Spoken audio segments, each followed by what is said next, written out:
Magandang araw. Ako po si Mark Lester Diragat.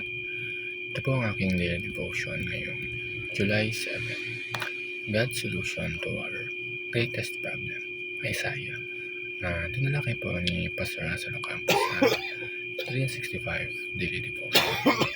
Ang Bible na po ng araw ay galing sa Isaiah chapter 53 verse 5 to 6. Ang sabi ko ay, "But he was pierced for our transgressions, he was crushed for our iniquities. The punishment that brought us peace was on him, and by his wounds we are healed.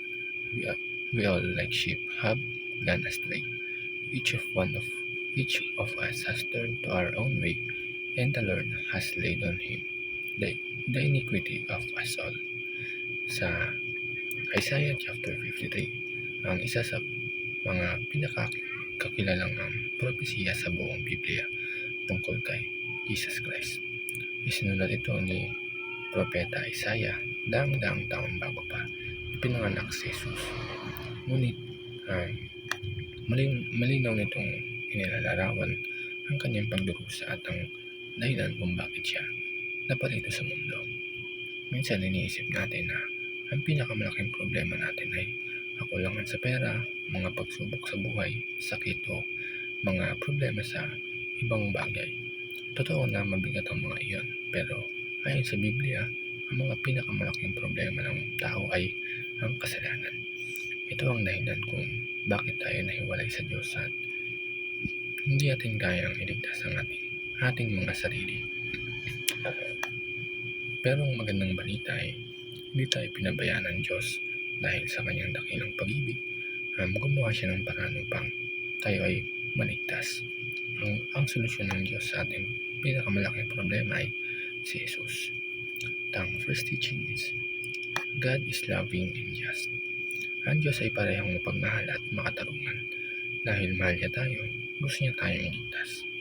Ngunit dahil siya rin ay banal at makatarungan, hindi niya maaaring baliwalain ang kasalanan. Isipin natin ang isang mabuting hukom. Kung may taong nagkasala at sinabing na okay lang, pinapatawad na kita nang walang hustisya, hindi siya magiging makatarungan. Ganun din ang Diyos. Kailangan may kabayaran ang kasalanan. Ang second teaching, sinners are condemned. Sinasabi ng Biblia na lahat tayo ay nagkasala. Walang sino man ang perpekto. Maaaring iba-iba ang ating mga pagkakamali, pero pare-pareho tayong nangangailangan ng kapatawaran.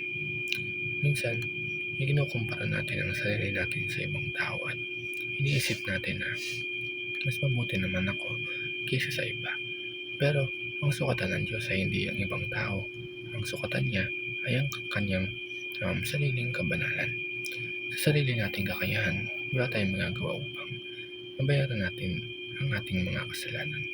Kahit gaano pa tayo kabait o karaming mabuting gawa ng ating ginawa natin, hindi iyon sapat upang alisin ang ating mga pagkakasala. Ngunit ito ang dahilan kung bakit kailangan natin ang isang tagapagligtas. Ang last teaching, Jesus was crushed for our sins. Ito ang puso ng mensahe ng Isaiah chapter 53. Si Jesus ay crushed for our sins. Hindi siya namatay dahil nagkasala siya. Wala siyang kasalanan. Namatay siya dahil sa ating mga kasalanan. Sa krus, inako ni Jesus ang parusang nararapat sa atin upang tayo ay magkaroon ng kapatawaran at bagong buhay. Napakalalim ng pag-ibig ng Diyos. Hindi lang siya nagrabing mahal niya tayo, pinakita niya ito sa pamamagitan ng sakripisyo ni Jesus.